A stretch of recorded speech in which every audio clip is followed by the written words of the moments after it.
think the biggest thing that changed for me when I stopped drinking is that I started to hate weddings a lot more.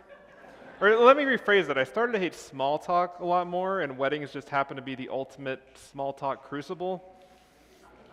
But as much as I hate small talk, I still do it because every once in a while, it gives you something unexpected, something outside the script. This happened to me recently at a wedding.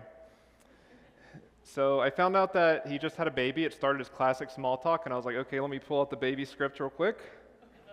Oh, what's his name? What's been the most surprising part of parenthood? Wow, you must be exhausted. But then he said something that stopped me in my tracks. He said that the baby recently found his hands, and I was like, excuse me? Found his hands? That's like a real moment in time that we as humans have. One day you just look up and realize that these are yours to command. I felt amazed imagining how glorious that moment must be. He seemed to be confused by my enthusiasm, but what he didn't know is that I just recently learned how amazing hands are. This lesson came from a book about the human brain, and it basically said that the reason for humanity's advancement is due to their high number of cortical neurons in their brain. But the one tricky part with this theory is that there's some kinds of dolphins that actually have more cortical neurons than humans. So it posed the question, why aren't dolphins the superior intelligence on Earth? And the answer was so simple, yet so profound. 'Cause instead of having these, they have these. That blew me away, that something so simple can be the key to unlocking the full potential of a species. And then I asked my girlfriend, because I wanted to sound smart, I was like, why aren't dolphins number one if they have these massive brains? Then she immediately responded, I bet it's because they don't have hands. I sat there stunned. Am I the only one who doesn't know this? Why did no one tell me? I might as well have been a dolphin with how blind I was to my potential.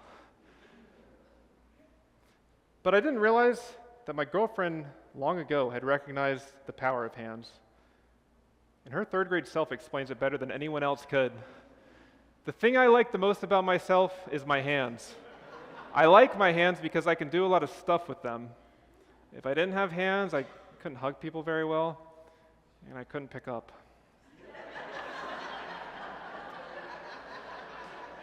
And this is exactly how I felt when I lost my hands. I started to notice some minor pain a few years ago, just one day. And at the time, I was a programmer preparing for a huge job opportunity, so it made sense that my hands might be a little bit overworked. But 3 days later, the pain was practically unbearable, and thus began one of the hardest periods of my life. I found some of my old notes, and they read kind of like an overdramatic apocalyptic diary. Pain in all fingers, getting worse each day. Even mild use has become difficult. Around 1,200 milligrams of Advil every day. I don't know how much longer I can work. I think it's like day 10 or something. But anyway, I really was living my girlfriend's third grade nightmare. Couldn't plant flowers, couldn't hold a cup, couldn't pet my pets, and I also couldn't touch anything. Feeling lost and hopeless, I dug through the annals of YouTube for solutions. And several hours later, I found myself dumping a 50-pound bag of rice into a trash can next to my bed. Several times a day, I would reach down into the bucket and squeeze the rice, trying to gently coax my hands back to life. And this rice trash can became my symbol of hope, my path forward, until my cat peed in it. At first, I was so angry at him. He took my last bit of hope. But him using my exercise equipment as a litter box turned out to be the greatest gift of all. Because in my hopelessness, I found my cure. I discovered the concept of mind-body pain, which is basically when your brain decides to send signals of extreme pain for no reason. The pain was real, but my hands were fine, and I just needed to get my brain on the same page with how fine my hands were. And eventually, my brain got the message that nothing was physically wrong, and I finally got my hands back, and my appreciation for what these things could do has never been greater. Did you know that these bad boys have 27 degrees of movement? That means that there are 27 independent movements that their individual parts can make. And these combine to give you a near infinite number of different ways that you can move your hands. AI robotics engineers are currently finding this out the hard way. And I wanted to learn more about this engineering challenge so that I could take that knowledge and bring it here to you beautiful people today. But the website wanted to charge me 300 mother effing dollars to read the rest of the article. So I just saved it for the end so I could vent about the nerve they have to try to charge $300 for a single article. Like I checked, they don't have crosswords or games or like anything. It's so stupid. But anyway, enough about them. I want to end this talk on a high note.